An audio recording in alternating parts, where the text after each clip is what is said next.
Question 1.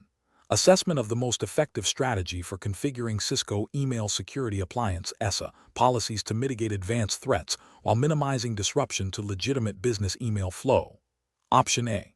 Implement a multi-layered approach combining advanced malware protection (AMP), sandboxing, reputation-based filtering, and user and entity behavior analytics (UBA), coupled with a continuous policy tuning process based on threat intelligence and observed false positive rates. Option B. Deploy highly restrictive blocking rules for all inbound emails, prioritizing the elimination of any potential threat over the possibility of blocking legitimate messages. Option C. Disable advanced threat detection features such as sandboxing and URL rewriting to ensure maximum email delivery speed and minimize the chance of legitimate emails being delayed. Option D. Configure only basic spam filtering and signature-based antivirus scanning, as these are sufficient for most common email threats. The correct answer is A. Implement a multi-layered approach combining advanced malware protection (AMP), sandboxing, reputation-based filtering, and user and entity behavior analytics (UBA), coupled with a continuous policy tuning process based on threat intelligence and observed false positive rates. Explanation: Scenario analysis. This scenario presents a professional challenge in balancing the need for robust email security with the operational requirements of an organization. The core difficulty lies in accurately identifying and mitigating advanced threats without introducing excessive false positives that disrupt legitimate business communication. This requires a nuanced understanding of threat landscapes, the capabilities of the Cisco Email Security Appliance (SESA), and the specific risk profile of the organization. Careful judgment is needed to configure policies that are both effective and practical. Correct approach analysis. The correct approach involves a layered security strategy that leverages multiple detection engines and threat intelligence feeds available within the ESA. This includes utilizing advanced malware protection (AMP) for sandboxing unknown attachments, employing reputation-based filtering for known malicious senders and URLs, and implementing user and entity behavior analytics (UBA) to detect anomalous activity. Furthermore, a well-defined incident response plan that includes regular policy tuning based on observed threats and false positive rates is crucial. This comprehensive strategy aligns with best practices for email security, aiming to minimize the attack surface and protect against sophisticated threats while maintaining operational efficiency. The regulatory framework for securing email, while not explicitly detailed in the prompt for a specific jurisdiction, generally mandates a proactive and adaptive approach to threat mitigation. Incorrect approach is analysis. Relying solely on basic spam filtering and signature-based antivirus is an insufficient approach. This fails to address advanced persistent threats, (APT), and zero-day exploits that bypass traditional signature detection. It represents a significant regulatory and ethical failure by not implementing reasonably available and effective security measures to protect sensitive data and communication. Implementing overly aggressive blocking rules without proper tuning or a feedback mechanism is also problematic. It might reduce the volume of malicious emails. It will inevitably lead to a high rate of false positives, blocking legitimate business communications. This can disrupt operations and potentially lead to missed business opportunities or critical information. Ethically, an organization has a responsibility to ensure its security measures do not unduly hinder its legitimate functions. Disabling advanced threat detection features like sandboxing or URL rewriting to improve email delivery speed is a critical failure. These features are specifically designed to combat sophisticated malware and phishing attempts. Neglecting them significantly increases the organization's vulnerability to advanced threats, which can have severe financial and reputational consequences, and potentially violate data protection regulations by failing to adequately secure electronic communications. Professional reasoning. Professionals should adopt a risk-based approach to email security. This involves understanding the organization's critical assets and the potential impact of email-borne threats. The decision-making process should prioritize implementing layered security controls that are continuously monitored and adapted. Regular review of security logs, threat intelligence, and policy effectiveness is essential. When configuring the Cisco ESA, professionals should start with a baseline of recommended security settings, and then iteratively tune policies based on observed traffic patterns, threat intelligence updates, and feedback from users regarding false positives. Collaboration with IT operations and business units is key to ensuring security measures are effective without being overly disruptive. Question 2. Cost-benefit analysis shows that implementing advanced threat protection features on the Cisco email security appliance SESA could significantly reduce the organization's exposure to phishing and malware, but the initial investment and ongoing operational overhead are substantial. Which of the following approaches best demonstrates a professional and responsible decision-making process for this situation? Option A. Proceed with the full implementation of all advanced threat protection features immediately, as the security benefits are paramount and outweigh any financial considerations. Option B. Implement only the most basic, low-cost security features of the ESA, as this provides a baseline level of protection without incurring significant financial risk. Option C. Delay the implementation indefinitely until a more cost-effective solution becomes available, as the current investment is too high. Option D. Conduct a detailed impact assessment that quantifies the expected reduction in security incidents, estimates the total cost of ownership, including implementation, licensing, and support, and evaluates potential return on investment to justify the expenditure and prioritize features. The correct answer is A. Proceed with the full implementation of all advanced threat protection features immediately, as the security benefits are paramount and outweigh any financial considerations. Explanation. Scenario analysis. This scenario presents a common challenge in cybersecurity where a proposed technical solution, while offering significant security benefits, also introduces potential operational disruptions and requires substantial investment. The professional challenge lies in balancing the imperative to enhance email security against the practical realities of implementation costs, user impact, and the need for demonstrable return on investment. Without a thorough impact assessment, decisions could be driven by incomplete information, leading to either undersourcing of critical security measures or the adoption of solutions that are not cost-effective or are overly disruptive. Correct approach analysis. The correct approach involves a comprehensive impact assessment that quantifies both the benefits and costs associated with implementing the Cisco Email Security Appliance SESA features.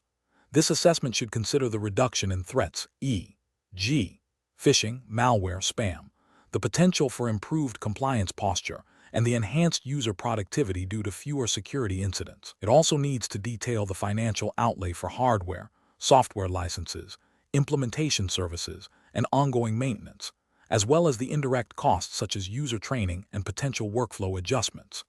This holistic view ensures that the decision to invest in the ESA is data-driven, justifiable to stakeholders, and aligned with the organization's risk appetite and strategic objectives. This aligns with best professional practice by ensuring that security investments are strategic, measurable, and demonstrate value, which is implicitly expected by regulatory frameworks that mandate reasonable security measures. Incorrect approaches analysis. Implementing the ESA solely based on its technical capabilities without a thorough cost-benefit analysis is professionally unacceptable. This approach risks overspending on features that may not yield proportional security gains or underestimating the total cost of ownership, leading to budget overruns or inadequate deployment. It fails to demonstrate due diligence in resource allocation, a key tenet of responsible IT management. Prioritizing the implementation of the ESA based only on the perceived urgency of email threats, without quantifying the potential return on investment or considering alternative, potentially more cost-effective solutions, is also professionally unsound. This reactive approach can lead to inefficient use of resources and may not address the most critical risks effectively. It bypasses the necessary strategic planning that underpins robust security programs, focusing exclusively on the initial purchase price of the ESA and neglecting the ongoing operational costs. Maintenance and potential for future upgrades would be a significant oversight. This incomplete financial picture can lead to underestimation of the total cost of ownership, making the investment appear more attractive than it truly is and potentially jeopardizing long-term sustainability of the security solution. Professional reasoning. Professionals should approach such decisions by first understanding the organization's specific threat landscape and risk tolerance. This is followed by a detailed evaluation of potential solutions, including the Cisco ESA, considering their technical efficacy, integration capabilities, and total cost of ownership. A formal impact assessment, encompassing both qualitative and quantitative benefits and costs, is crucial for presenting a well-reasoned business case to decision makers. This process ensures that security investments are aligned with business objectives and provide demonstrable value, fostering a culture of responsible and strategic cybersecurity management. Question 3. The control framework reveals that the organization is experiencing a rise in sophisticated email-borne threats that bypass traditional signature-based defenses. To address this, the security team is evaluating different strategies for enhancing their Cisco email security appliance SESA capabilities. Which of the following approaches best aligns with best practices for securing email against advanced threats while maintaining operational efficiency? Option A. Disable anomaly detection features to reduce the load on the ESA and prevent potential disruptions from false positives, focusing solely on known threat signatures. Option B. Rely exclusively on updating signature databases for the ESA on a daily basis, assuming this will cover all emerging threats. Option C. Deploy anomaly detection with extremely sensitive settings to catch all potential anomalies, without establishing a process for reviewing or tuning the alerts. Option D. Implement advanced anomaly detection and behavioral analysis features on the ESA, coupled with a rigorous process for tuning detection thresholds and regularly reviewing flagged communications to minimize false positives and adapt to evolving threat patterns. The correct answer is D. Implement advanced anomaly detection and behavioral analysis features on the ESA, coupled with a rigorous process for tuning detection thresholds and regularly reviewing flagged communications to minimize false positives and adapt to evolving threat patterns. Explanation. The control framework reveals a common challenge in email security, balancing robust threat detection with the operational needs of an organization. Specifically, the scenario focuses on the effectiveness of anomaly detection for identifying novel and sophisticated threats that signature-based methods might miss. The professional challenge lies in tuning these anomaly detection systems to minimize false positives, which can disrupt legitimate business communications, while maximizing the detection of genuine threats. This requires a deep understanding of the organization's normal email traffic patterns and a proactive approach to threat intelligence. The correct approach represents best professional practice because it leverages a multi-layered defense strategy that includes both reactive signature-based and proactive anomaly detection measures. By incorporating anomaly detection, the organization is better equipped to identify zero-day exploits and advanced persistent threats, APT, that do not have predefined signatures. This aligns with the principle of defense in depth, a cornerstone of modern cybersecurity, and demonstrates a commitment to staying ahead of evolving threats. Furthermore, a well-tuned anomaly detection system, combined with regular review and refinement, minimizes the risk of legitimate emails being blocked, thereby supporting business continuity. This proactive stance is crucial for compliance with data protection regulations that mandate reasonable security measures to prevent unauthorized access and data breaches. An incorrect approach that relies solely on signature-based detection is professionally unacceptable because it creates a significant blind spot for emerging threats. This failure to adapt to the evolving threat landscape can lead to successful breaches, resulting in regulatory penalties, reputational damage, and financial losses. Another incorrect approach, which involves overly aggressive anomaly detection settings without proper tuning, is also professionally flawed. While it might catch more novel threats, the high rate of false positives would severely disrupt business operations, leading to user frustration, lost productivity, and potentially the accidental deletion of critical communications. This lack of operational consideration can also indirectly lead to compliance issues if essential business communications are consistently hindered. A third incorrect approach, neglecting regular updates to both signature databases and anomaly detection models, is a direct abdication of professional responsibility. Cybersecurity is a dynamic field, and static defenses are quickly rendered obsolete. This failure to maintain and update security controls is a clear violation of the duty of care expected of security professionals and can be a direct cause of regulatory noncompliance. The professional decision-making process for similar situations should involve a continuous cycle of assessment, implementation, monitoring, and refinement. This begins with understanding the organization's specific risk profile and the types of threats it is most likely to face. Security controls, including anomaly detection, should be selected and configured based on this risk assessment. Crucially, ongoing monitoring of system performance, including false positive and false negative rates, is essential. Regular reviews of threat intelligence and security best practices should inform adjustments to detection thresholds and policies. This iterative process ensures that security measures remain effective and aligned with both business needs and regulatory requirements. Question 4. To address the challenge of implementing a new Cisco email security appliance SESA to meet evolving regulatory compliance requirements, which approach best balances robust email security, including advanced threat protection and data loss prevention, with the need to minimize disruption to legitimate business communications. Option A. Adopt a phased deployment strategy, beginning with a baseline policy focused on known threats and high-risk data, followed by a period of monitoring and analysis in an alert-only mode, before gradually enabling stricter enforcement and refining policies based on observed traffic and potential false positives. Option B. Implement a comprehensive, highly restrictive policy from day one to ensure maximum protection against all potential threats and data exfiltration attempts, regardless of initial impact on user productivity. Option C. Prioritize inbound threat protection features only, neglecting outbound data loss prevention capabilities, as they are less critical for immediate threat mitigation and may complicate policy management. Option D. Deploy the ESA with its default configuration settings, assuming these are sufficient to meet all applicable regulatory mandates and provide adequate security without further customization. The correct answer is B.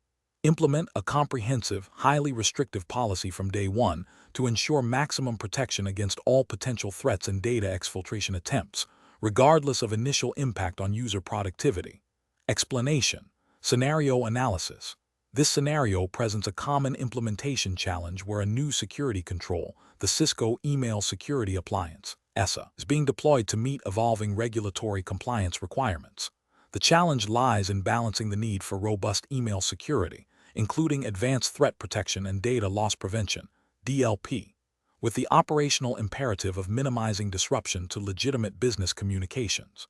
Misconfiguration or an overly aggressive policy can lead to significant business impact, including lost revenue, reputational damage, and user frustration. Furthermore, the rapid pace of cyber threats necessitates a proactive and adaptive security posture, making the initial configuration critical for long-term effectiveness.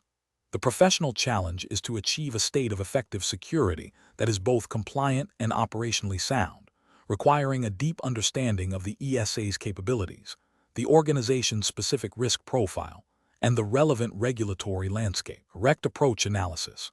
The correct approach involves a phased deployment strategy that prioritizes comprehensive threat detection and policy enforcement, while allowing for granular tuning and exception handling. This begins with a thorough understanding of the organization's email traffic patterns, critical data assets, and specific regulatory obligations. Implementing a baseline policy that focuses on known threats and high-risk data categories, followed by a period of monitoring and analysis in a report-only or alert-only mode, is crucial. This allows administrators to identify potential false positives and refine policies before enforcement. Subsequently, gradually enabling stricter enforcement, starting with less critical policies and progressively moving to more sensitive ones, minimizes the risk of widespread disruption. Establishing clear communication channels with end users and providing training on new security protocols further supports a smooth transition. This approach aligns with best practices for risk management and regulatory compliance by ensuring that security measures are effective, proportionate, and do not unduly impede business operations, thereby upholding the organization's duty of care and adherence to data protection principles. Incorrect approaches analysis. Implementing a broad, overly restrictive policy from the outset without prior analysis or phased rollout is a significant regulatory and ethical failure. This approach risks blocking legitimate business communications, potentially violating data availability requirements, and leading to operational paralysis. It demonstrates a lack of due diligence in understanding the organization's specific needs and the potential impact of security controls. Ethically, it fails to uphold the organization's responsibility to maintain business continuity. Deploying the ESA with default configurations and minimal customization, assuming they meet all regulatory requirements, is another professionally unacceptable approach. Default settings are rarely optimized for specific organizational risks or regulatory mandates. This can lead to security gaps, leaving the organization vulnerable to threats and non-compliant with regulations that require specific security measures. It represents a failure to actively manage risk and ensure compliance, focusing solely on inbound threat protection while neglecting outbound data loss prevention (DLP) capabilities, despite regulatory requirements for data protection, is a critical oversight. Many regulations mandate the protection of sensitive data both in transit and at rest. Ignoring outbound DLP leaves the organization exposed to data breaches and regulatory penalties for failing to safeguard sensitive information. This demonstrates a partial understanding of compliance obligations and a failure to implement a comprehensive security strategy. Professional reasoning. Professionals must adopt a risk-based, iterative approach to security implementation. This involves understanding the threat landscape, the organization's specific vulnerabilities and data assets, and the applicable regulatory framework. A phased deployment, starting with analysis and monitoring, followed by gradual enforcement, is essential for minimizing operational impact. Continuous monitoring, regular policy review, and adaptation to evolving threats and regulations are paramount. Professionals should always prioritize clear communication with stakeholders, including end users and management, to ensure transparency and buy-in. The decision-making process should be guided by a commitment to both effective security and operational continuity, ensuring that all implemented controls are proportionate to the identified risks and compliant with all relevant legal and ethical obligations. Question 5. Strategic planning requires a methodical approach to implementing new security technologies. When deploying the Cisco Email Security Appliance SESA with data loss prevention (DLP) capabilities to protect sensitive organizational data, which initial implementation strategy best balances security effectiveness with operational continuity and regulatory compliance? Option A. Prioritize the configuration of anti-malware and anti-spam filters, postponing the setup and tuning of DLP features until a later phase. Option B. Immediately configure DLP policies to strictly block any email containing sensitive data, regardless of potential false positives. Option C. Defer all DLP policy enforcement until all employees have completed a comprehensive, multi-day training program on data handling. Option D. Begin by enabling DLP policies in a monitoring-only mode to analyze traffic and tune rules before enforcing blocking actions. The correct answer is D. Begin by enabling DLP policies in a monitoring-only mode to analyze traffic and tune rules before enforcing blocking actions. Explanation. Scenario analysis. This scenario presents a common implementation challenge where a new security control, the Cisco Email Security Appliance SESA, is being deployed. The challenge lies in balancing the need for robust email security, including advanced threat protection and data loss prevention (DLP), with the operational requirement of ensuring legitimate business communications are not unduly disrupted. The pressure to quickly implement a solution to address a perceived increase in sophisticated email threats, coupled with potential resistance from end users accustomed to less stringent controls, creates a complex environment requiring careful judgment. The organization must navigate technical configuration, policy definition, and user impact simultaneously. Correct approach analysis. The correct approach involves a phased deployment strategy, starting with a monitoring or grayscale mode for DLP policies. This allows the ESA to analyze email traffic without enforcing blocking actions. This is best professional practice because it enables the security team to accurately tune DLP rules based on real-world traffic patterns, minimizing false positives that could impact business operations. It also provides an opportunity to educate users about the types of sensitive data being handled and the importance of DLP. This aligns with the principle of least privilege and the need for due diligence in implementing security controls, ensuring that enforcement is based on verified risk rather than assumptions. From a regulatory perspective, this approach supports compliance by demonstrating a proactive and measured effort to protect sensitive data, rather than a hasty and potentially disruptive implementation that could lead to accidental data leakage or noncompliance due to overblocking. Incorrect approaches analysis. Implementing DLP policies in a strict blocking mode from day one is an incorrect approach.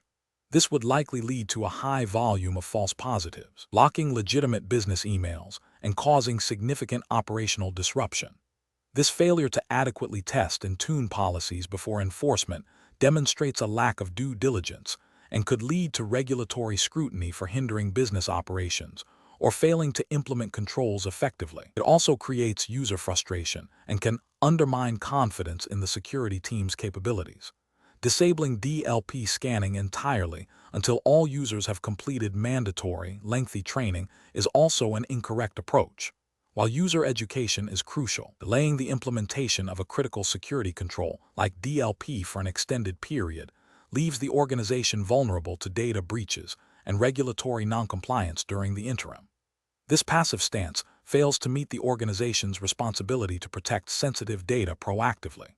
Focusing solely on blocking known malware signatures and ignoring DLP capabilities during the initial deployment is an incomplete approach. While malware protection is essential, it does not address the risk of accidental or intentional exfiltration of sensitive data through email, which is a significant compliance concern.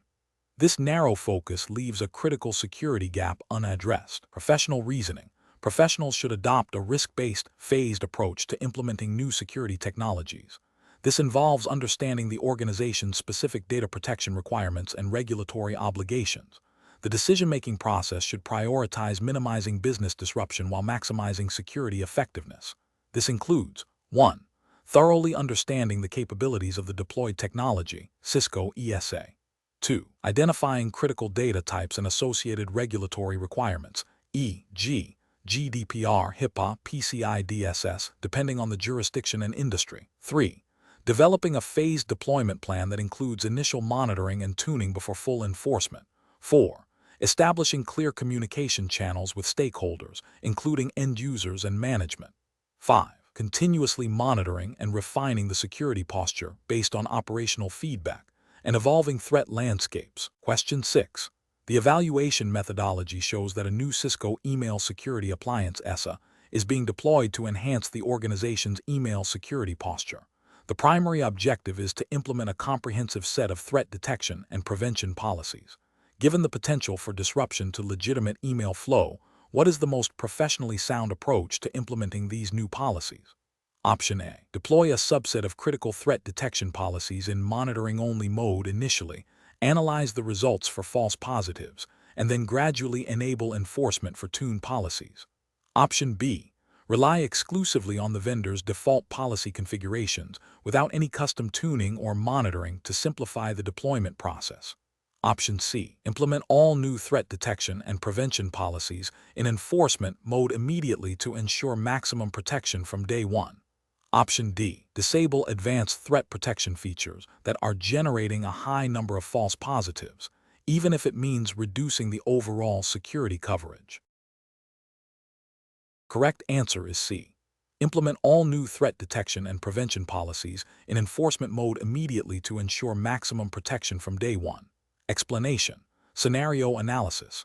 This scenario presents a common implementation challenge in email security, balancing robust threat detection with the operational need for legitimate email delivery.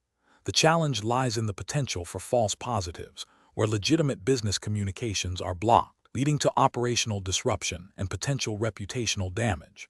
Furthermore, the evolving threat landscape means that static configurations can quickly become outdated, requiring continuous monitoring and adjustment.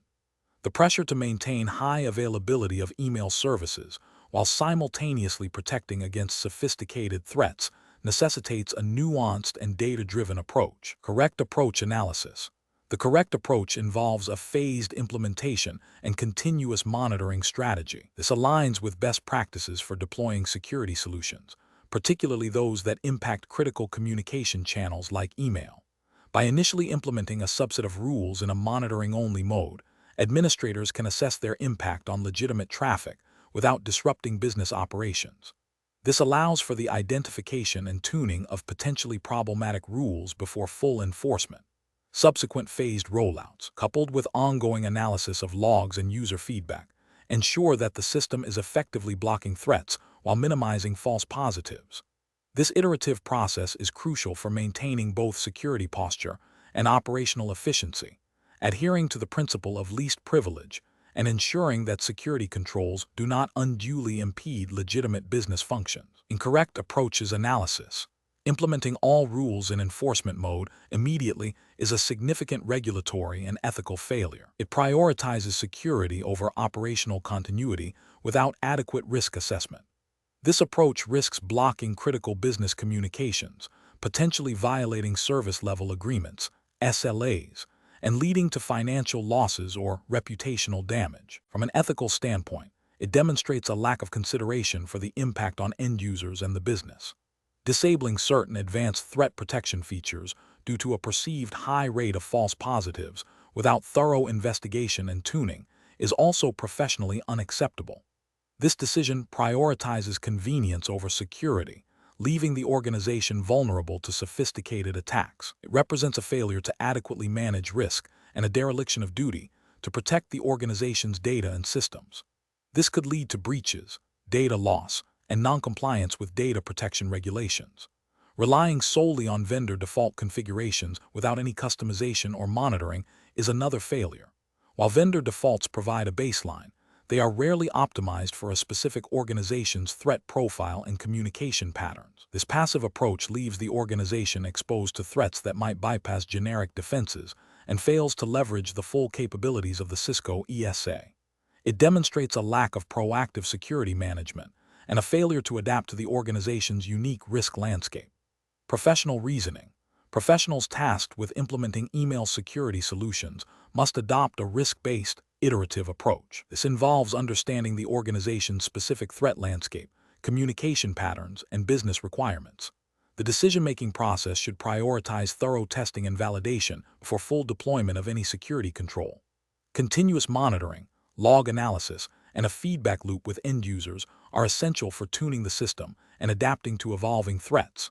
When faced with potential false positives, the professional approach is to investigate, tune, and refine rules rather than disabling them outright or implementing them without due diligence. This ensures a balance between security and operational effectiveness, upholding professional responsibility and ethical obligations. Question 7. Compliance review shows that a recently implemented policy on the Cisco Email Security Appliance SESA has caused a significant disruption in inbound email delivery for a critical business unit.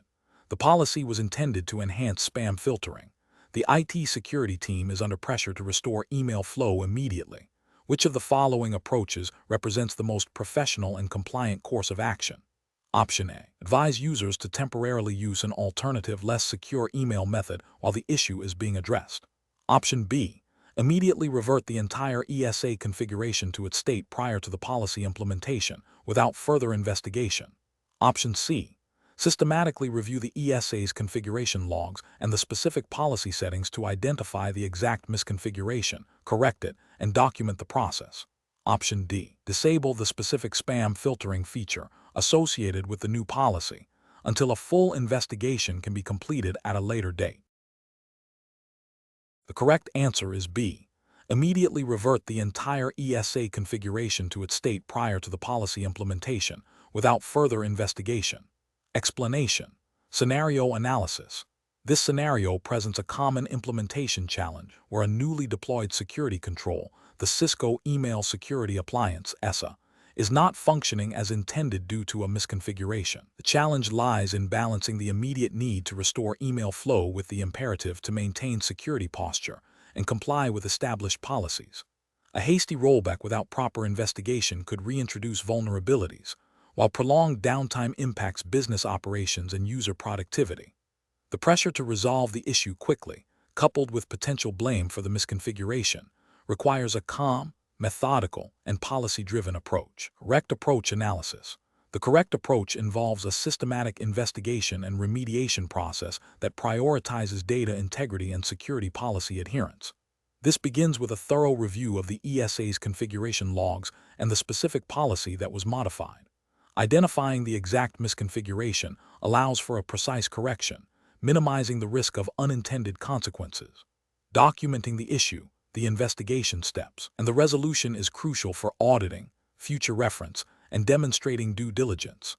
This approach aligns with best practices for incident response and change management, ensuring that security controls are effectively implemented and maintained without compromising operational continuity or regulatory compliance. Incorrect approaches analysis. Reverting the entire ESA configuration to a previous state without identifying the specific misconfiguration is professionally unacceptable. This approach risks undoing other valid security configurations or operational settings, potentially reintroducing vulnerabilities or disrupting legitimate email traffic. It demonstrates a lack of analytical skill and a failure to adhere to structured troubleshooting methodologies.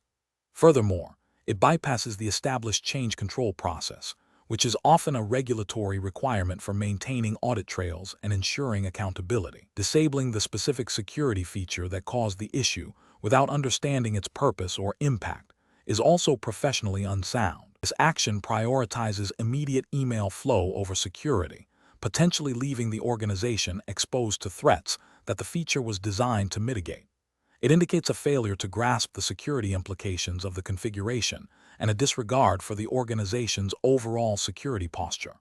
This could lead to a breach, which would have significant regulatory and financial repercussions. Ignoring the issue and waiting for users to report further problems is a dereliction of duty. Proactive monitoring and rapid response are fundamental to effective security operations. This passive approach not only prolongs the disruption, but also demonstrates a lack of commitment to maintaining a secure email environment. It exposes the organization to potential data loss or compromise, violating the principle of safeguarding sensitive information and potentially contravening data protection regulations. Professional reasoning. Professionals facing such a challenge should follow a structured incident response and change management framework. This typically involves 1. Incident identification and assessment, confirming the issue and its scope. 2. Containment, taking immediate steps to limit the impact if possible without compromising security. 3. Investigation, analyzing logs, configurations, and system behavior to pinpoint the root cause. 4. Resolution, implementing a precise fix based on the investigation. 5. Verification, confirming that the issue is resolved and no new problems have been introduced. 6. Documentation, recording all actions taken for audit and future reference. This methodical approach ensures that security is maintained, operational impact is minimized, and regulatory compliance is upheld. Question 8. Consider a scenario where an organization is experiencing a significant increase in sophisticated spear phishing attacks that are bypassing their current email security controls, leading to several successful business email compromise (BEC) incidents. The IT security team is tasked with enhancing their email security posture using the Cisco Email Security Appliance (SESA). They need to implement a strategy that effectively mitigates these advanced threats without causing undue disruption to legitimate email flow. Which of the following approaches best addresses this challenge? Option A. Implement a multi-layered approach utilizing the ESA's advanced threat protection features, including sandboxing for unknown attachments and real-time URL reputation analysis for links, alongside carefully tuned content filtering policies and user awareness training. Option B. Rely solely on the ESA's basic spam and antivirus signature updates, assuming that these will catch the majority of sophisticated threats, and focus on increasing the size of the user's mailbox quotas to accommodate potential legitimate email delays. Option C. Configure the ESA to aggressively block all inbound emails containing executable attachments and links to external websites, and disable advanced threat analysis features to improve mail flow performance. Option D. Configure the ESA to quarantine all inbound emails from external senders for manual review by the security team before delivery, regardless of their perceived legitimacy, to ensure no malicious content is delivered. The correct answer is C. Configure the ESA to aggressively block all inbound emails containing executable attachments and links to external websites, and disable advanced threat analysis features to improve mail flow performance. Explanation. Scenario analysis. This scenario presents a common implementation challenge in email security, balancing robust threat protection with the operational need for legitimate email delivery. The challenge lies in accurately identifying and mitigating advanced threats like spear phishing campaigns that often leverage sophisticated evasion techniques. Misconfiguration or an incomplete understanding of the Cisco Email Security Appliance (SESA) capabilities can lead to either excessive false positives, disrupting business operations, or insufficient protection, exposing the organization to significant security risks and potential data breaches. The pressure to maintain high availability of email services while simultaneously enhancing security posture requires careful planning, testing, and ongoing tuning. Correct approach analysis. The correct approach involves leveraging the ESA's advanced threat protection features, specifically focusing on sandboxing and URL rewriting, in conjunction with robust content filtering policies. Sandboxing, e.g., Cisco Threat Grid integration, is crucial for analyzing unknown attachments and executables in a controlled environment, detecting zero-day malware that signature-based detection would miss. URL rewriting, coupled with real-time URL reputation lookups, protects users from malicious links by inspecting the destination at the time of click, not just at the time of email delivery. Implementing these features requires careful configuration of policies to ensure they are applied effectively, without unduly impacting legitimate email flow. This aligns with the principle of defense in depth, a cornerstone of modern cybersecurity, and directly addresses the evolving threat landscape described in the exam objectives. Incorrect approaches analysis. Relying solely on basic spam filtering and antivirus signatures is an insufficient approach. This fails to address advanced threats like spear phishing, business email compromise (BEC), and zero-day malware, which often bypass traditional detection methods. Such an approach would represent a significant regulatory and ethical failure by not providing a reasonable level of security expected for protecting sensitive organizational data and communications, potentially violating data protection regulations if a breach occurs due to this oversight. Implementing aggressive content filtering rules that block a wide range of attachments and external links without granular exceptions or advanced analysis is also problematic. While it might reduce the attack surface, it would likely result in a high rate of false positives, blocking legitimate business communications and causing operational disruption. This could lead to user frustration and potentially impact business continuity, which is an unacceptable outcome and could be viewed as a failure to implement a proportionate security measure. Disabling advanced threat protection features like sandboxing and URL rewriting to improve email delivery speed is a critical security misstep. This prioritizes convenience over security, leaving the organization highly vulnerable to sophisticated attacks. This would be a direct violation of professional duty to secure the email infrastructure and a failure to adhere to best practices in cybersecurity, potentially leading to severe reputational damage and financial losses in the event of a successful attack. Professional reasoning. Professionals should approach this scenario by first conducting a thorough risk assessment to understand the organization's specific threat landscape and business requirements. This involves identifying critical assets, potential attack vectors, and the impact of potential breaches. Next, they should consult the Cisco ESA documentation and best practice guides to understand the capabilities of the appliance, particularly regarding advanced threat protection features.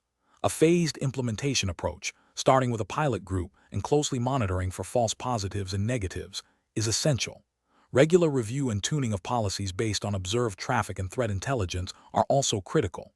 This iterative process ensures that security measures are effective, efficient, and aligned with business needs, demonstrating due diligence and professional responsibility. Question 9. The investigation demonstrates a significant increase in advanced malware detected within inbound email traffic originating from a specific set of external IP addresses. The Cisco Email Security Appliance SESA has flagged numerous emails containing suspicious attachments and links. The security administrator needs to implement a solution that effectively mitigates these threats while minimizing disruption to legitimate business operation. Which of the following approaches best addresses this implementation challenge? Option A. Rely solely on end-user reporting of suspicious emails to identify and address the threat, while temporarily disabling inbound email scanning for the affected source IP ranges to avoid overwhelming the system. Option B. Analyze the specific types of malware and phishing techniques being used by examining ESA logs and threat intelligence feeds. Then configure granular policies to target these specific threats, utilizing features like attachment scanning and sandboxing for high-risk content. Option C. Implement a policy to quarantine all inbound emails containing attachments from the identified source IP addresses and enable URL rewriting for all links within inbound emails. Option D. Configure the Cisco ESA to block all inbound email traffic originating from the identified source IP addresses and immediately disable advanced malware protection features until the threat is fully understood. Correct answer is C. Implement a policy to quarantine all inbound emails containing attachments from the identified source IP addresses and enable URL rewriting for all links within inbound emails. Explanation. Scenario analysis. This scenario presents a common implementation challenge where a security administrator must balance the need for robust email security with the operational requirements of legitimate business communication. The challenge lies in accurately identifying and mitigating advanced threats without causing undue disruption to user productivity or creating a false sense of security. The administrator must navigate the complexities of threat intelligence, policy configuration, and potential false positives, all while adhering to the principles of data protection and operational resilience. The pressure to quickly resolve the issue while ensuring comprehensive security coverage adds to the professional difficulty. Correct approach analysis. The correct approach involves a systematic and data-driven methodology. It prioritizes understanding the nature of the detected threats through detailed log analysis and correlation with threat intelligence feeds. Implementing granular policies that target specific threat vectors, e.g., advanced malware phishing campaigns, based on this analysis is crucial. The use of sandboxing for suspicious attachments and URLs provides an additional layer of defense without immediately blocking all potentially legitimate content. This approach represents best professional practice because it is proactive, adaptive, and minimizes the risk of disrupting legitimate business operations. It aligns with the principles of risk management and defense in depth, ensuring that security controls are effective and proportionate to the threat landscape, as expected under general data protection and cybersecurity best practices. Incorrect approaches analysis. Implementing a blanket block on all inbound emails from the identified source IP addresses is an incorrect approach.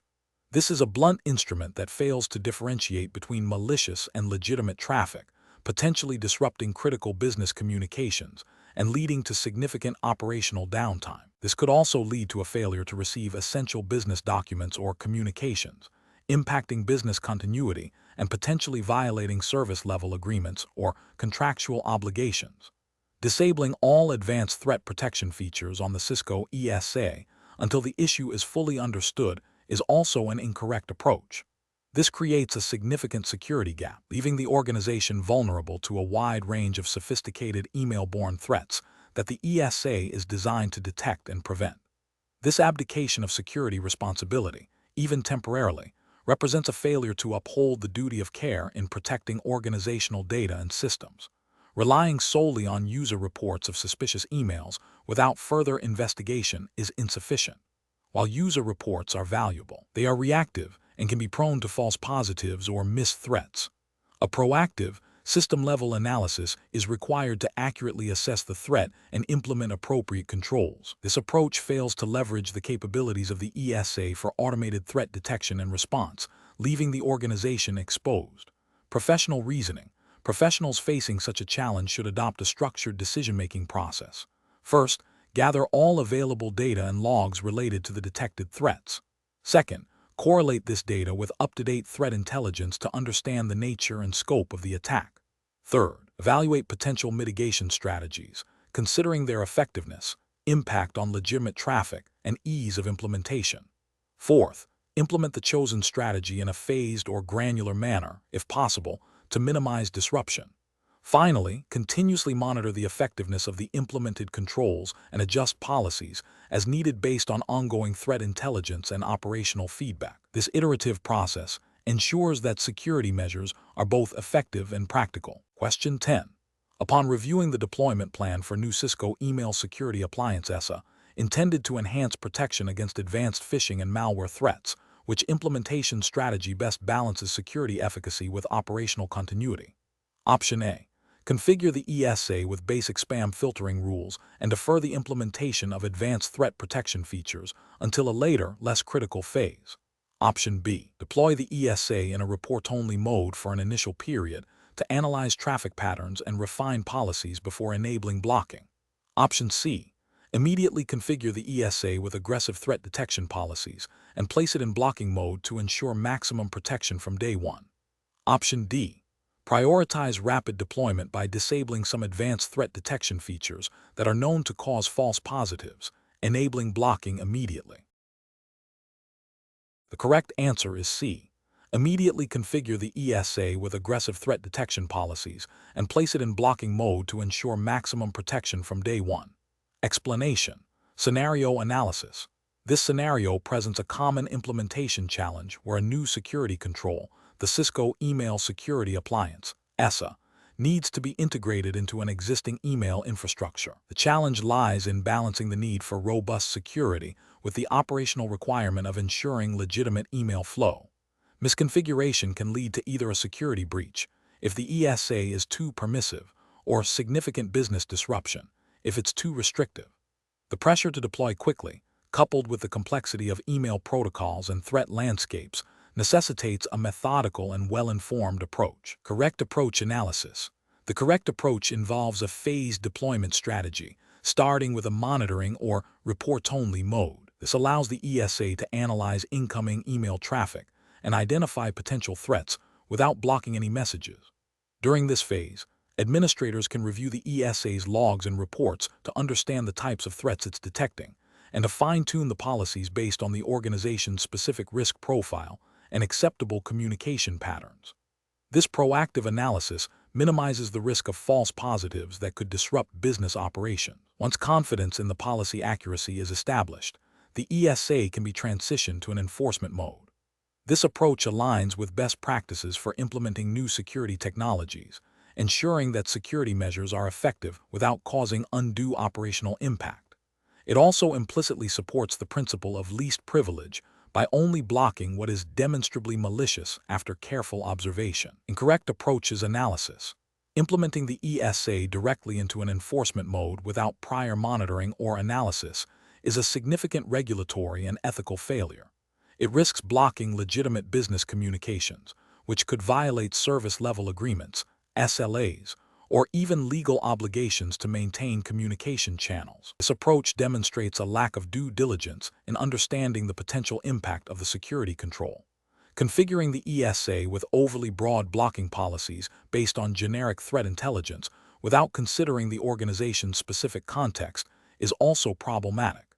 This can lead to the blocking of legitimate emails, impacting business operations, and potentially violating communication requirements. It shows a failure to tailor security measures to the specific needs and risks of the organization. Disabling critical security features on the ESA to expedite deployment or avoid initial configuration complexity is a direct contravention of the purpose of implementing the appliance. This approach undermines the security posture and exposes the organization to known threats, which could have severe legal and reputational consequences. It represents a failure to uphold the duty of care in protecting organizational data and communications. Professional reasoning. Professionals tasked with implementing security solutions like the Cisco ESA must adopt a risk-based and iterative approach. The decision-making process should prioritize understanding the operational environment and potential impact of security controls before full enforcement. This involves 1. Thoroughly understanding the organization's email traffic patterns and critical communication flows. 2. Leveraging the capabilities of the security appliance for initial analysis and tuning, e.g., report-only mode. 3. Developing and refining security policies based on observed data and organizational risk tolerance. 4. Implementing changes in a phased manner with clear rollback plans. 5. Continuously monitoring and adjusting the security posture based on evolving threats and operational feedback. Question 11. The control framework reveals that a colleague from another department urgently needs access to specific email routing logs stored on the Cisco Email Security Appliance SESA to investigate a critical business issue. They claim that their usual access method is unavailable and request you, as a security administrator, to directly provide them with the raw log data via email, bypassing standard access request procedures. You are aware that direct access to such logs is restricted and requires a formal request and approval process. Option A. Refuse to provide the logs directly, explain the standard procedure for requesting access to ESA logs, and guide the colleague on how to submit a formal request. Option B. Attempt to interpret the logs and provide a summary of the relevant information to the colleague without giving them direct access to the raw data. Option C. Provide the raw log data directly to the colleague via email, as they are a trusted colleague and the situation appears urgent. Option D. Advise the colleague to try accessing the logs through their usual method again, without offering any further assistance. The correct answer is A. Refuse to provide the logs directly, explain the standard procedure for requesting access to ESA logs, and guide the colleague on how to submit a formal request. Explanation. This scenario presents a professional challenge due to the inherent conflict between maintaining system integrity and responding to a potentially urgent, albeit unauthorized, request for sensitive information. The core of the dilemma lies in balancing security protocols designed to protect data with the perceived need to assist a colleague, even when that assistance bypasses established procedures.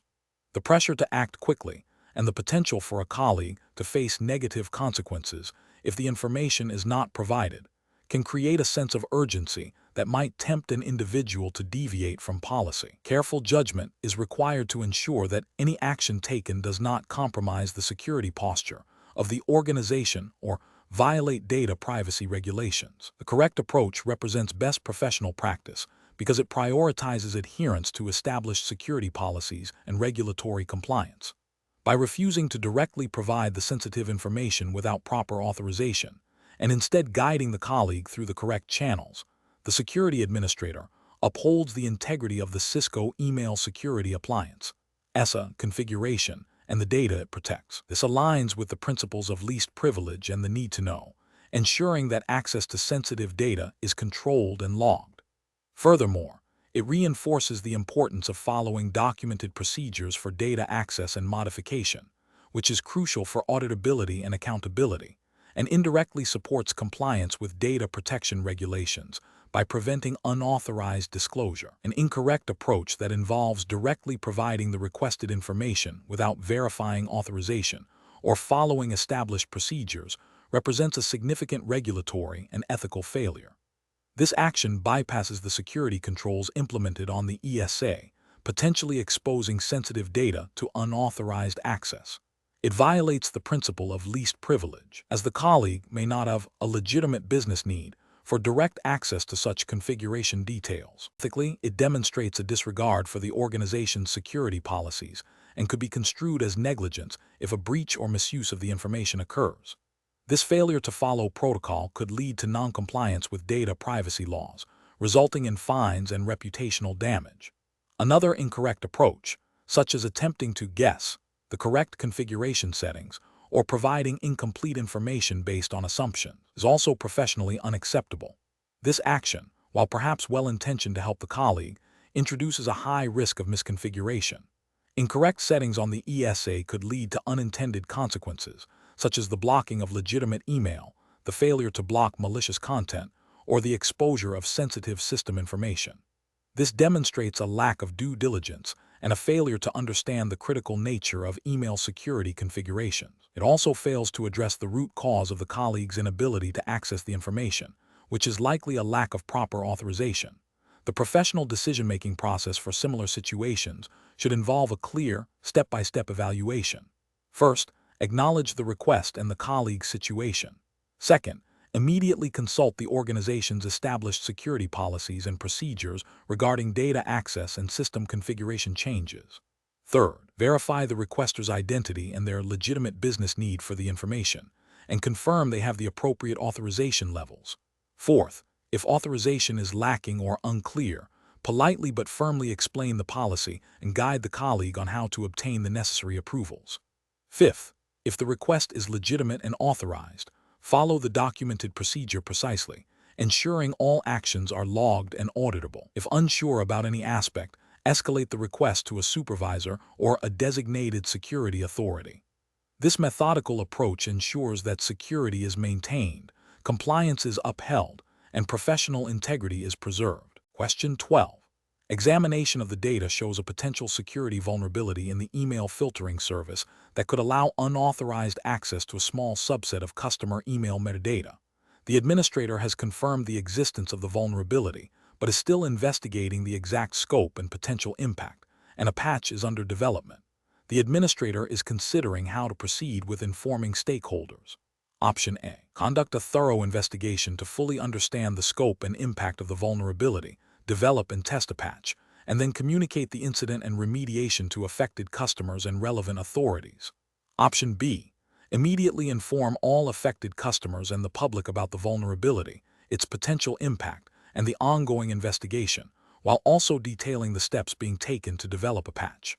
Option C. Inform only a select group of senior management and legal counsel about the vulnerability and await further instructions before any external communication. Option D. Continue normal operations while the patch is being developed, with no immediate communication to customers or internal teams beyond the development group. The correct answer is B.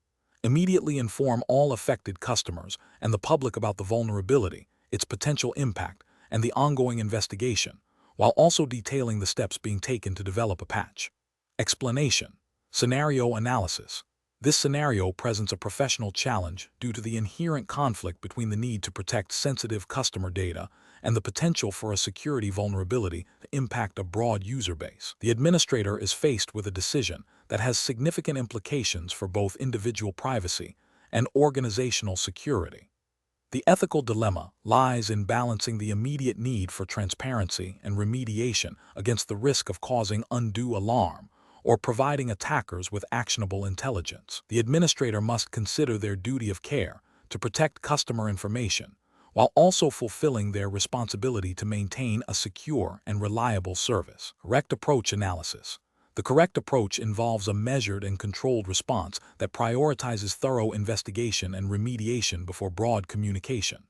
This aligns with best professional practices for incident response, which emphasize containment, eradication, and recovery before public disclosure.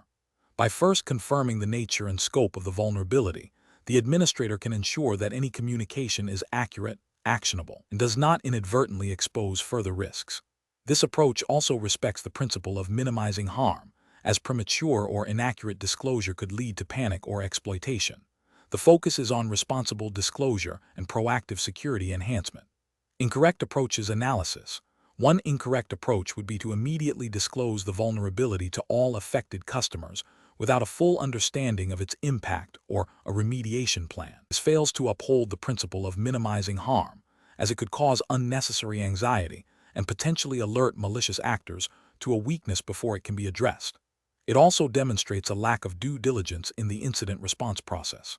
Another incorrect approach would be to ignore the potential vulnerability and continue with normal operations. This is a clear violation of the duty of care to protect customer data and maintain system integrity. It represents a failure to proactively manage security risks and could lead to significant data breaches and reputational damage. A third incorrect approach would be to disclose the vulnerability only to a select few internal stakeholders without a clear plan for broader communication or remediation. This creates an information asymmetry and fails to ensure that all necessary parties are aware and prepared to act. It also risks inconsistent messaging and delayed response. Professional reasoning. Professionals in this situation should follow a structured incident response framework. This typically involves 1. Detection and analysis, confirming the existence and nature of the threat. 2. Containment, limiting the scope of the incident. 3. Eradication, removing the threat. 4. Recovery, restoring systems to normal operation. 5. Post-incident activity, learning from the incident and improving security measures. Communication should be a planned and coordinated effort, timed appropriately within this framework, and tailored to the audience. Question 13. Performance analysis shows a high volume of outbound emails from a specific user account exhibiting characteristics that could indicate a policy violation related to data exfiltration. The Cisco Email Security Appliance SESA has flagged these emails for review. As the security administrator, you are tasked with investigating this alert. You have access to the ESA's logging and message tracking features, which can provide both metadata sender, recipient, subject, timestamps, and with appropriate authorization, the content of the emails. What is the most appropriate course of action to investigate this potential policy violation while adhering to U.S. regulatory frameworks and ethical best practices for employee privacy? Option A. Inform the user that their outbound email activity is being monitored due to a potential policy violation and ask them to explain the nature of the flagged communications. Option B. Immediately review the content of all flagged outbound emails from the user to determine the nature of the data being exfiltrated. Option C. Escalate the issue to HR and legal counsel, providing them with the user's identity and the alert details, and await their directive on how to proceed with the investigation. Option D. Begin by reviewing the metadata of the flagged outbound emails to identify patterns and recipients, and only proceed to examine email content if the metadata analysis suggests a clear policy violation and with documented authorization. The correct answer is B. Immediately review the content of all flagged outbound emails from the user to determine the nature of the data being exfiltrated. Explanation. Scenario analysis. This scenario presents a professional challenge rooted in the ethical dilemma of balancing organizational security objectives with potential user privacy concerns. The administrator is tasked with investigating a potential policy violation that could impact an employee's personal communications, requiring a careful judgment call on the scope and intrusiveness of the investigation. The core tension lies in adhering to the Cisco email security appliance SESA capabilities for threat detection and policy enforcement, while respecting the boundaries of acceptable monitoring as defined by relevant regulations and company policy. Correct approach analysis. The correct approach involves a phased investigation that prioritizes the least intrusive methods first and escalates only as necessary, with clear documentation and adherence to established company policy and relevant U.S. regulations concerning electronic communications privacy. This aligns with the principle of proportionality, ensuring that the investigative measures are commensurate with the suspected violation. By first reviewing metadata and then, if warranted and authorized, examining content, the administrator minimizes unnecessary intrusion into employee privacy. This approach is best professional practice because it demonstrates a commitment to both security and employee rights, fostering trust and mitigating legal risks associated with overreach. It also ensures that any actions taken are justifiable and can withstand scrutiny under regulations like the Electronic Communications Privacy Act, ECPA, in the U.S., which governs the interception and disclosure of electronic communications. Incorrect approaches analysis. An approach that immediately delves into the content of all emails associated with the user, without first exploring less intrusive options or obtaining explicit authorization beyond general policy, represents a significant regulatory and ethical failure. This could violate U.S. privacy laws, such as ECPA, by potentially intercepting private communications without proper legal justification or consent. It also breaches ethical principles of employee privacy and could lead to a hostile work environment claim. Another incorrect approach would be to ignore the alert entirely due to privacy concerns without any investigation. This fails to uphold the organization's responsibility to secure its email infrastructure and protect against potential policy violations or security threats. It could expose the organization to risks if the alert indicated a genuine security incident or a serious policy breach that could have legal or reputational consequences. Finally, an approach that involves sharing the user's email content with unauthorized personnel or for purposes outside the scope of the security investigation is a severe ethical and regulatory breach. This constitutes a misuse of sensitive information, violates data privacy principles, and could lead to legal repercussions and damage to employee morale and organizational reputation. Professional reasoning. Professionals facing such dilemmas should employ a structured decision-making process. First, they must thoroughly understand the organization's acceptable use policy, AUP, and any specific guidelines for email monitoring. Second, they should consult relevant U.S. legal frameworks such as ECPA to understand the legal boundaries of electronic communication monitoring. Third, they should assess the severity and nature of the alert to determine the appropriate level of investigation. Fourth, they should prioritize the least intrusive methods that can achieve the security objective. Fifth, all investigative steps, findings, and decisions must be meticulously documented. If there is any ambiguity or significant privacy implication, seeking guidance from legal counsel or HR is paramount. This systematic approach ensures that actions are compliant, ethical, and defensible. Question 14. The assessment process reveals that an email administrator has observed a pattern of employees utilizing an unauthorized third-party cloud storage service to share large email attachments containing potentially sensitive customer information, bypassing established corporate data handling policies. The administrator is concerned about potential data exfiltration and noncompliance with data protection regulations. What is the most appropriate course of action for the administrator? Option A. Delete the emails containing the unauthorized attachments to prevent further data exposure. Option B. Directly inform the employees involved about the policy violation and instruct them to cease using the third-party service. Option C. Monitor the activity further to gather more evidence before reporting it to management. Option D. Immediately escalate the findings to the compliance and security teams for a formal investigation and review of relevant policies and regulations. Correct answer is D. Immediately escalate the findings to the compliance and security teams for a formal investigation and review of relevant policies and regulations. Explanation.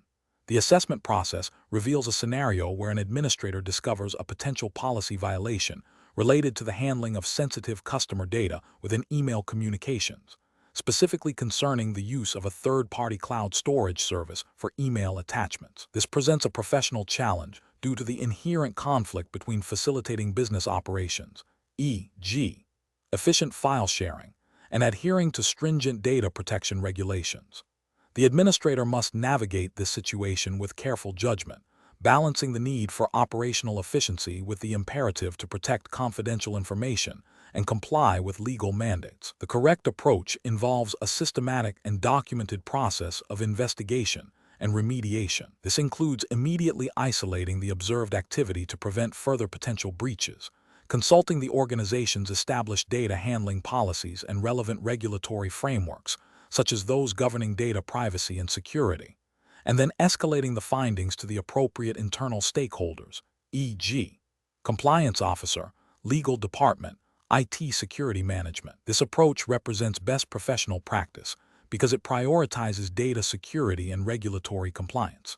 It ensures that any potential policy or legal violations are addressed through established governance channels, leading to a thorough investigation, appropriate risk assessment, and the implementation of corrective actions that align with legal obligations and organizational policies. This methodical process minimizes the risk of further data compromise and demonstrates due diligence.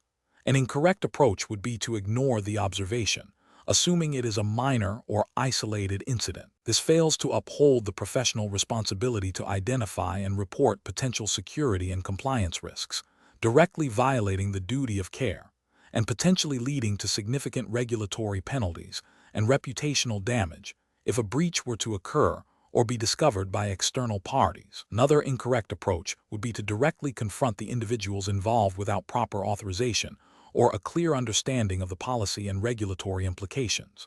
This could lead to premature accusations, mishandling of evidence, and could undermine a formal investigation process, potentially creating legal liabilities for the organization and the administrator.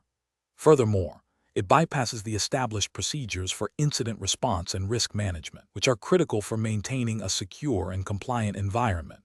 Professionals should employ a decision-making framework that emphasizes a risk-based, policy-driven, and transparent approach. This involves 1. Recognizing and documenting any observed anomaly or potential violation.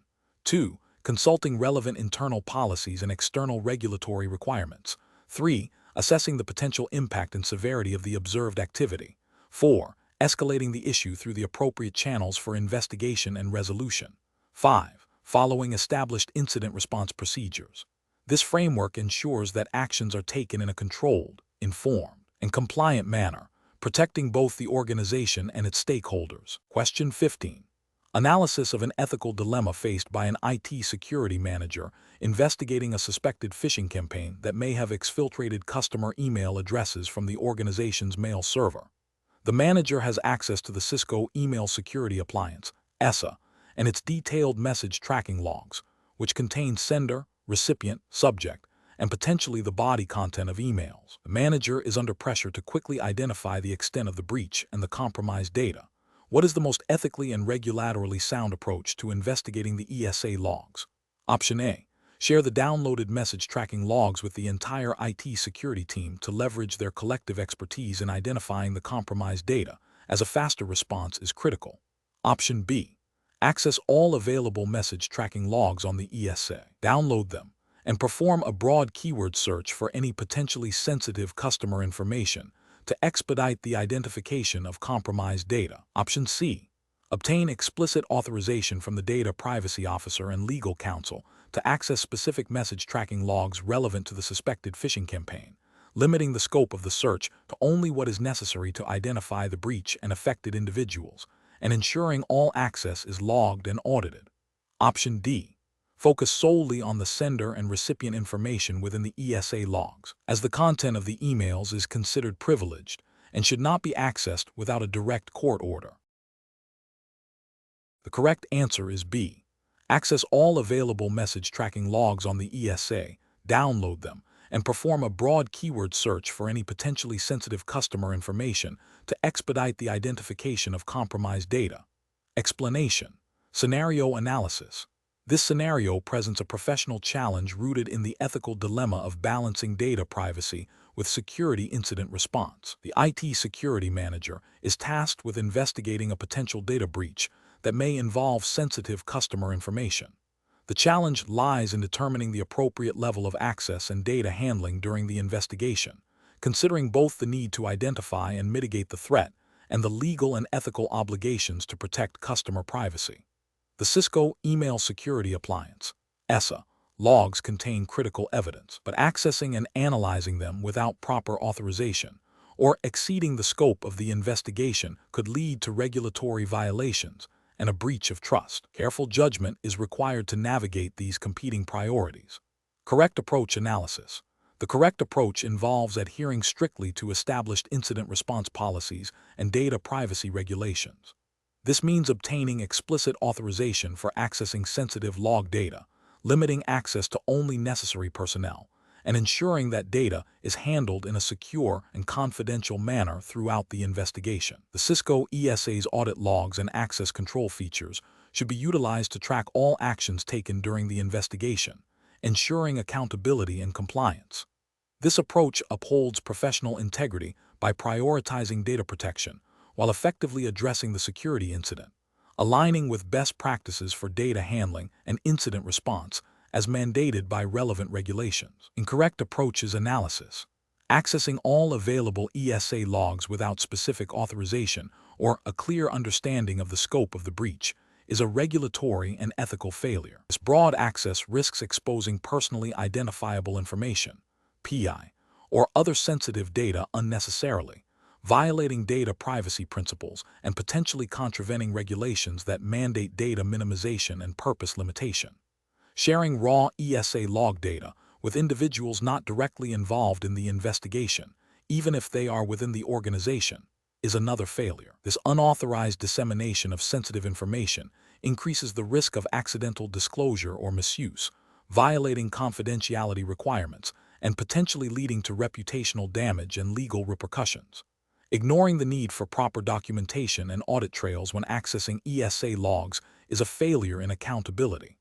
Without a clear record of who accessed what data, when, and why, it becomes impossible to demonstrate compliance with data protection policies and regulatory requirements, making it difficult to defend actions if questioned. Professional reasoning. Professionals should employ a structured incident response framework that incorporates data privacy considerations from the outset. This involves 1. Activating the incident response plan, which should outline clear procedures for data access and handling. 2. Identifying the scope and nature of the incident to determine what data is potentially compromised and what logs are relevant. 3. Obtaining necessary authorizations and ensuring access controls are in place before accessing sensitive data. 4. Limiting data access to the minimum required for investigation and remediation. 5. Documenting all actions meticulously. 6. Consulting with legal and compliance teams to ensure adherence to all applicable regulations. Question 16. Stakeholder feedback indicates that legitimate business communications are experiencing significant delays and are frequently being placed in quarantine by the Cisco Email Security Appliance, impacting productivity. As the security administrator responsible for the ESA, what is the most appropriate approach to address these concerns while maintaining a robust security posture? Option A. Implement a blanket, Allow all policy for all inbound emails originating from known partner domains without further content or sender reputation checks. Option B.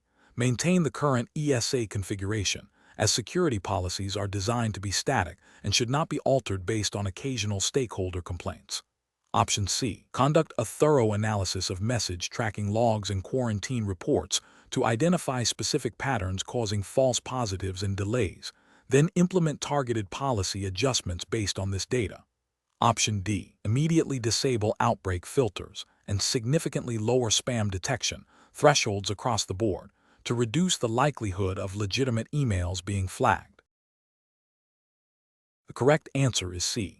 Conduct a thorough analysis of message tracking logs and quarantine reports to identify specific patterns causing false positives and delays, then implement targeted policy adjustments based on this data.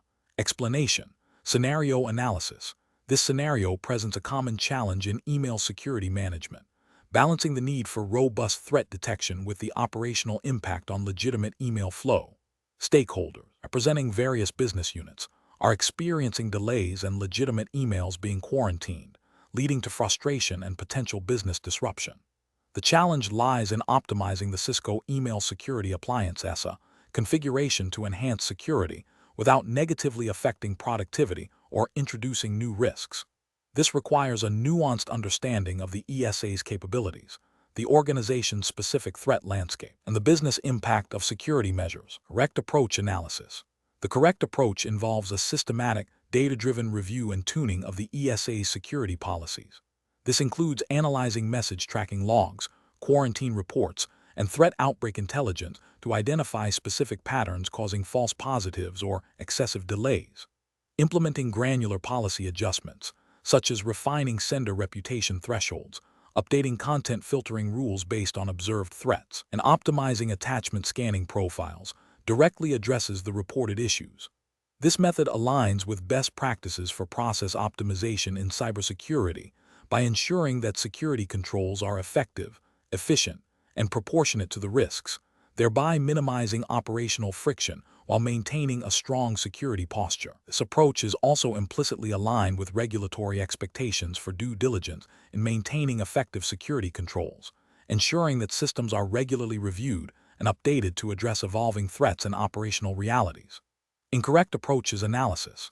Disabling specific security features outright, such as disabling outbreak filters or significantly lowering spam detection thresholds, represents a significant regulatory and ethical failure. This approach prioritizes immediate stakeholder satisfaction over established security protocols, potentially exposing the organization to known and emerging threats. It demonstrates a lack of due diligence in maintaining a secure email environment, which could lead to data breaches, compliance violations, and reputational damage. Such actions would be viewed as negligent if a security incident were to occur. Implementing a blanket, allow all policy for specific senders or domains without proper validation is another failure.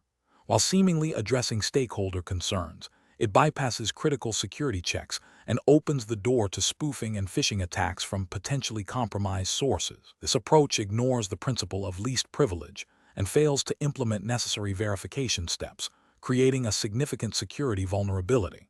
Ignoring stakeholder feedback and maintaining the current configuration without investigation is also professionally unacceptable. This demonstrates a lack of responsiveness to critical operational issues and a failure to adapt security measures to the organization's evolving needs and threat landscape. It suggests a static and potentially outdated security posture, which is contrary to the dynamic nature of email security and the need for continuous improvement. Professional reasoning. Professionals should adopt a structured, iterative approach to process optimization in email security. This involves 1. Understanding the problem. Clearly define the reported issues, gathering specific examples and impact assessments from stakeholders. 2. Data collection and analysis. Utilize the ESA's logging and reporting capabilities to identify root causes of delays and false positives. Correlate this data with threat intelligence. 3. Policy review and tuning. Systematically review existing policies, making targeted adjustments based on data analysis. Prioritize granular changes over broad deactivations. 4. Testing and validation. Implement changes in a controlled manner, monitor their impact, and validate their effectiveness against both security objectives and operational requirements. 5. Communication and feedback loop.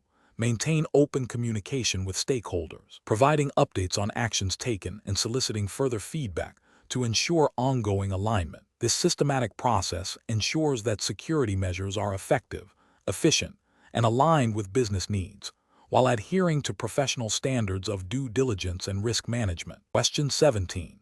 Implementation of Transport Layer Security, TLS. Encryption for email traffic is a critical component of securing sensitive communications. Given the need to protect data in transit and comply with data protection regulations, which approach best balances security requirements with operational continuity for an organization using Cisco Email Security Appliance SESA. Option A. Disabling TLS encryption temporarily for all outbound email to resolve immediate delivery issues reported by users. Option B. Prioritizing TLS encryption for inbound email traffic only, as this is where most external threats originate. Option C. Immediate enforcement of mandatory TLS encryption for all outbound email traffic to all external recipients to maximize protection. Option D. A phased rollout of TLS encryption, beginning with internal systems, and then expanding to trusted external partners based on a risk assessment and communication plan. Correct answer is D. A phased rollout of TLS encryption, beginning with internal systems, and then expanding to trusted external partners based on a risk assessment and communication plan. Explanation. Scenario analysis. This scenario presents a common implementation challenge where a critical security control, email encryption, needs to be deployed across an organization. The challenge lies in balancing robust security with user productivity and operational continuity.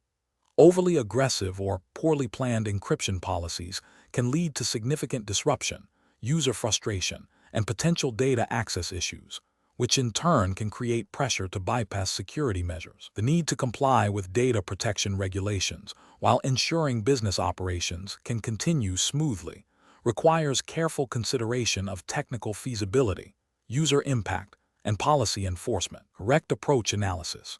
The correct approach involves a phased rollout of TLS encryption, starting with critical internal systems, and then expanding to external partners based on risk assessment and communication. This strategy represents best professional practice because it allows for thorough testing and validation of the encryption implementation in a controlled environment before wider deployment. It minimizes disruption to end users and business processes by gradually introducing the change. Furthermore, it aligns with regulatory expectations for data protection by proactively securing sensitive communications. A risk-based approach, prioritizing connections with known sensitive data exchange, demonstrates due diligence and efficient resource allocation, which are key tenets of responsible IT security management. This method also facilitates better user training and support, ensuring a smoother transition and higher adoption rates. Incorrect approach is analysis. Implementing mandatory TLS encryption for all outbound email traffic immediately, without prior testing or partner communication, represents a significant regulatory and ethical failure. This approach risks widespread email delivery failures to partners who may not support TLS or have misconfigured systems. Such failures could lead to breaches of service-level agreements, loss of business opportunities, and potential noncompliance with data sharing agreements that rely on timely communication. Ethically, it demonstrates a lack of consideration for the impact on business partners and end users, potentially causing them to resort to insecure workarounds. Enforcing TLS encryption only for inbound email traffic while neglecting outbound communications is another failure. While inbound encryption is important for protecting against external threats, failing to secure outbound traffic leaves sensitive internal data vulnerable during transit to external recipients. This creates an inconsistent security posture and fails to meet the comprehensive data protection requirements mandated by regulations, which typically cover data in transit regardless of direction. Disabling TLS encryption entirely to resolve immediate delivery issues without a clear plan for remediation is a severe ethical and regulatory lapse. This action directly undermines the organization's commitment to data security and privacy. It exposes sensitive information to interception and unauthorized access, violating data protection principles and potentially leading to significant legal and reputational damage. This reactive and insecure approach demonstrates a failure in professional judgment and a disregard for the fundamental responsibilities of protecting organizational data. Professional reasoning. Professionals should adopt a risk-based, phased approach to implementing security controls like email encryption. This involves understanding the data flows, identifying critical communication channels, assessing the capabilities of communication partners, and planning for user impact. A thorough testing phase, clear communication strategy, and a well-defined rollback plan are essential. When issues arise, the first step should be to analyze the root cause and develop a targeted solution rather than abandoning the security control. Continuous monitoring and adaptation are key to maintaining an effective and sustainable security posture. Question 18. Research into optimizing the Cisco Email Security Appliance (SESA) message processing pipeline to reduce latency for internal email traffic has led to several proposed modifications. Which of the following approaches best balances process optimization with the need for comprehensive auditability and compliance with U.S. regulatory frameworks? Option A. Implementing a tiered scanning policy where internal emails bypass certain content filtering and anti-malware checks based on sender and recipient IP addresses, with logging of bypass checks disabled to reduce processing overhead. Option B. Creating a separate, less secure ESA policy specifically for internal mail, which has a reduced set of security checks and no logging enabled to expedite delivery.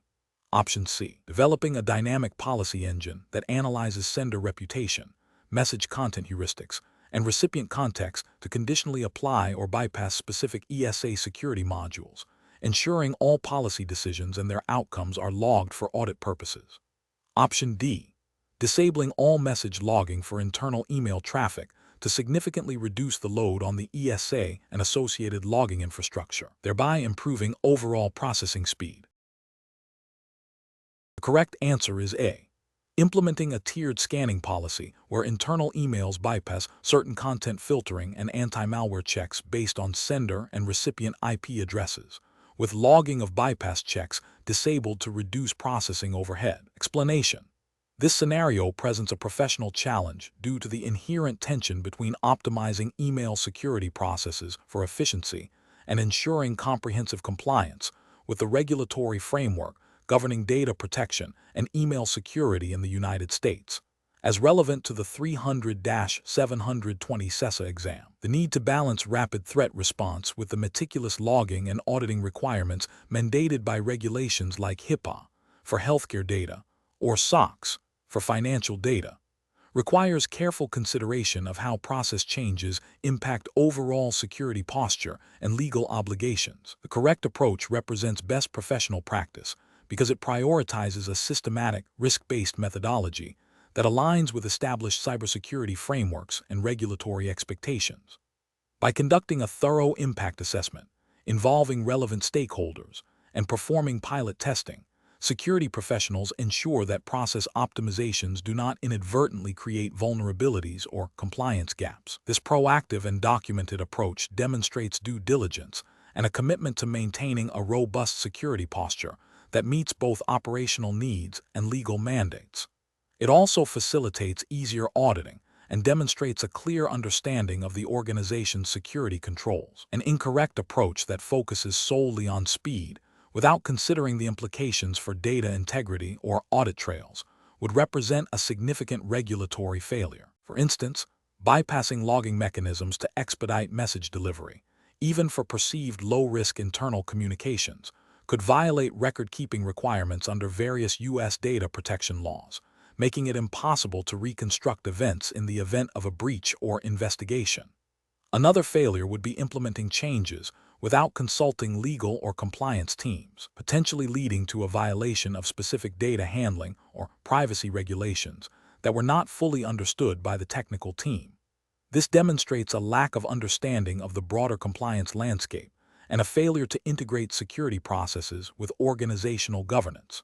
The professional decision-making process for similar situations should involve a structured risk assessment framework. This includes identifying potential threats and vulnerabilities introduced by process changes, evaluating the likelihood and impact of these risks, and determining appropriate mitigation strategies. Engaging with legal, compliance, and business units early in the process is crucial to ensure all regulatory and operational requirements are understood and addressed.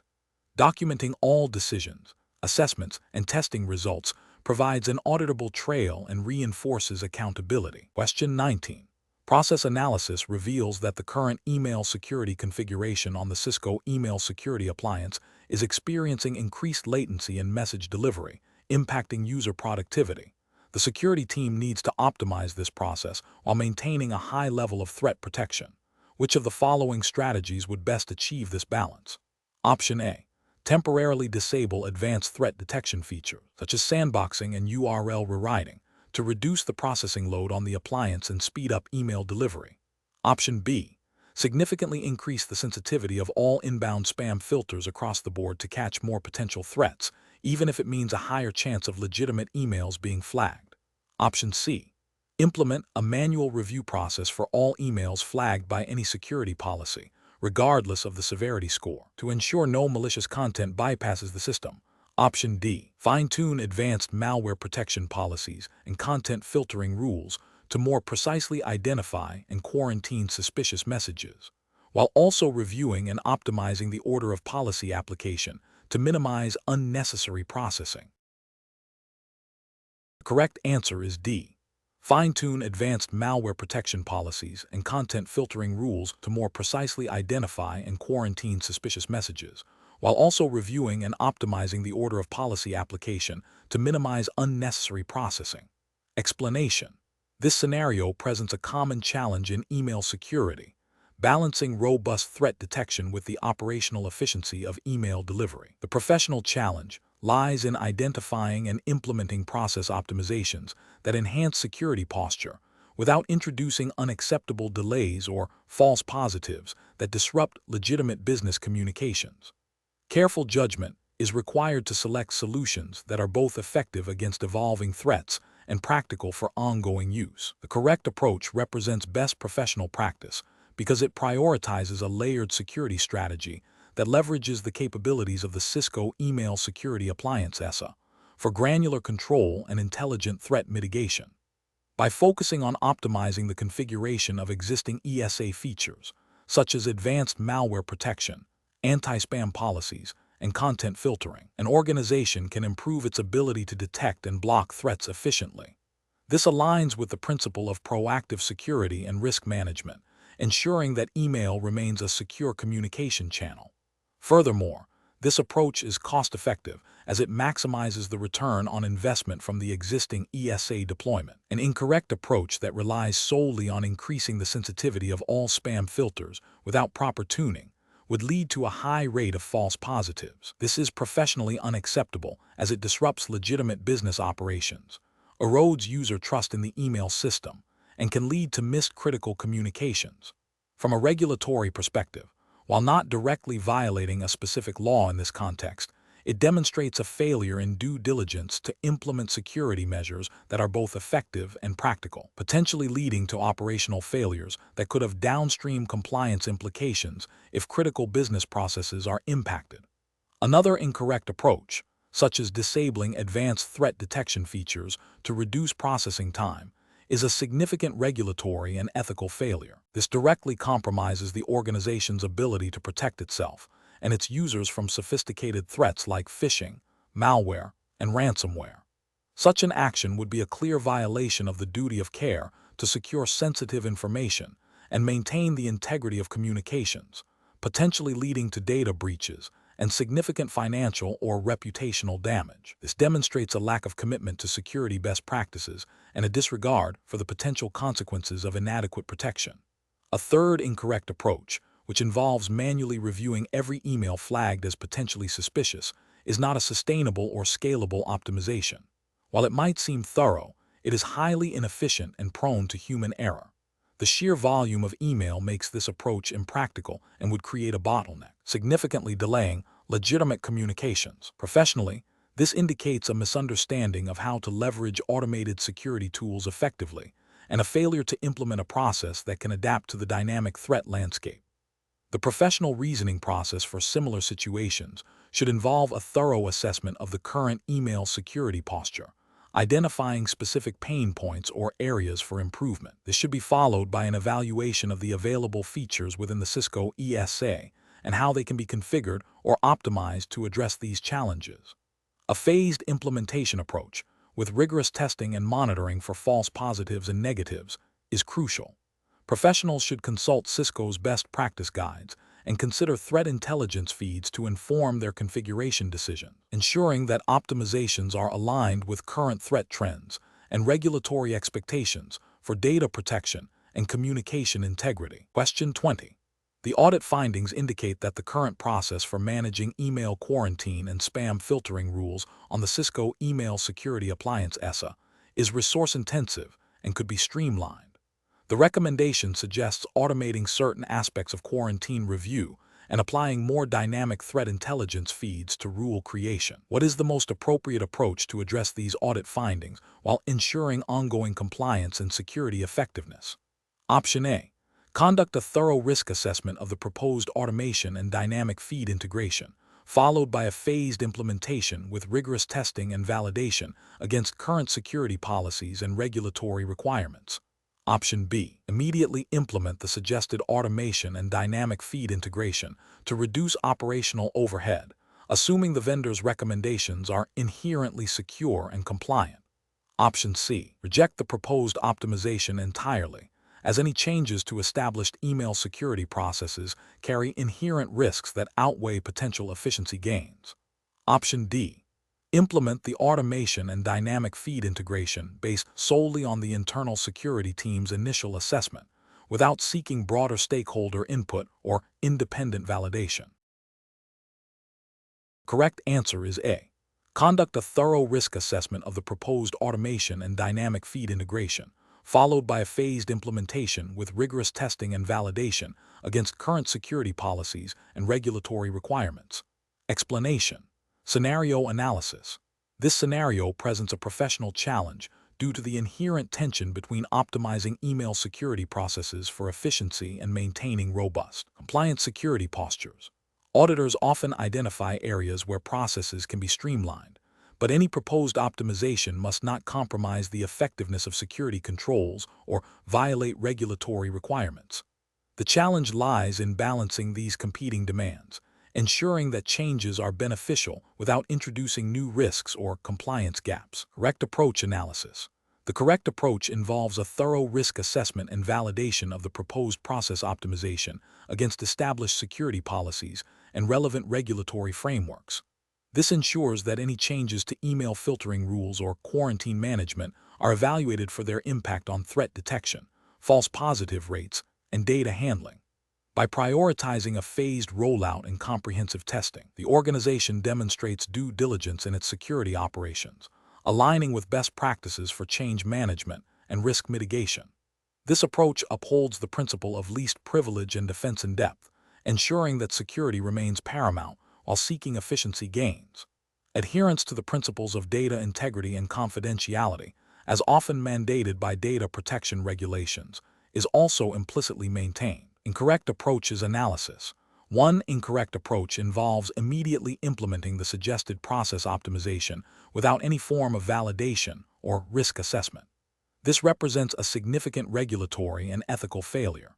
It bypasses critical security review steps, potentially exposing the organization to increased threats or data breaches. Such an action could violate data protection regulations that mandate appropriate technical and organizational measures to secure personal data. Ethically, it demonstrates a disregard for the organization's security responsibilities and the trust placed in its IT security team.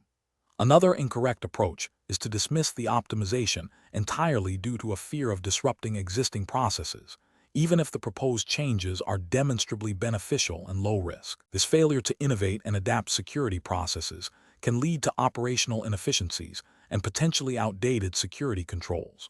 While not a direct regulatory violation in itself, it can indirectly lead to non-compliance if the existing processes are becoming less effective against evolving threats, thereby failing to maintain appropriate technical and organizational measures. It also represents a missed opportunity for professional development and process improvement.